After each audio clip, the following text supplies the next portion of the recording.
Hello guys, അപ്പോൾ റമദാനൊക്കെ സ്റ്റാർട്ടായപ്പോൾ നമ്മുടെ നാട്ടിൽ പലതരം വെറൈറ്റി ഡ്രിങ്ക്സും കുൽക്കി സർബത്തും ഉപ്പിലിട്ടതും എല്ലാം വിൽക്കുന്ന ഒരുപാട് കൗണ്ടേഴ്സ് സ്റ്റാർട്ടായിട്ടുണ്ട്. അപ്പോൾ നമുക്ക് അതൊക്കെ ഒന്ന് എക്സ്പ്ലോർ ചെയ്ത് നോക്കിയാലോ?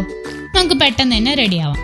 ഞാൻ ഇവിടെ ലോട്ടസിൻ്റെ ഒരു സൺസ്ക്രീമാണ് എടുത്തിരിക്കുന്നത്. ഇതൊരു ടിൻറ്റഡ് സൺസ്ക്രീം ആയതുകൊണ്ട് തന്നെ നന്നായിട്ട് ഒരു ഗ്ലോ ചെയ്യാൻ ഹെൽപ്പ് ചെയ്യും. അതിനുശേഷം ഹൈഫൻ്റെ ഒരു ലിപ്പ് ഓയിൽ അപ്ലൈ ചെയ്ത് കൊടുക്കുന്നുണ്ട്.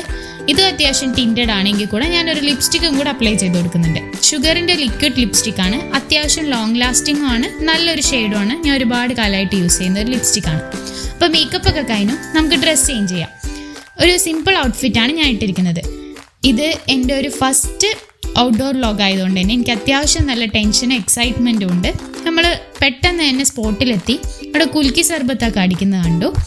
പെട്ടെന്ന് ഉപ്പിലിട്ട സെക്ഷനിൽ പോയി നോക്കിയപ്പോൾ ഒരുപാട് വെറൈറ്റി ആയിട്ടുള്ള ഉപ്പിലിട്ട സാധനങ്ങൾ ഉണ്ടായിരുന്നു. നെല്ലിക്കയും പേരയ്ക്കയും ബീട്രൂട്ടും ചൗച്ചവും അങ്ങനെ ഒരുപാട് സാധനങ്ങൾ ഉണ്ടായിരുന്നു.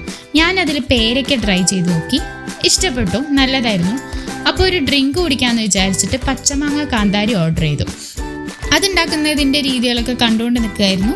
ഐസ് ക്യൂബ്സും സർബത്തും അതുപോലെ പച്ചമാങ്ങ ക്രഷും കാന്താരിയൊക്കെ ഇട്ടിട്ട് കുലുക്കിയെടുത്ത് തരുന്നതാണ് ഈ പച്ചമാങ്ങ കാന്താരി.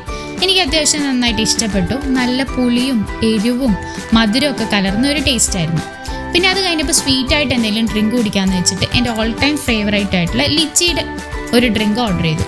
അതും ഈ പറഞ്ഞ പോലെ നല്ല ടേസ്റ്റ് ഉണ്ടായിരുന്നു. അങ്ങനെ ഇത് രണ്ടും കുടിച്ച് ഹാപ്പിയായി ഞാൻ 5-6 നെല്ലിക്കയും പാർസൽ വാങ്ങി വീട്ടിലോട്ട് വിട്ടു. അപ്പോൾ ഇത്രയേ ഉള്ളൂ. Okay, by.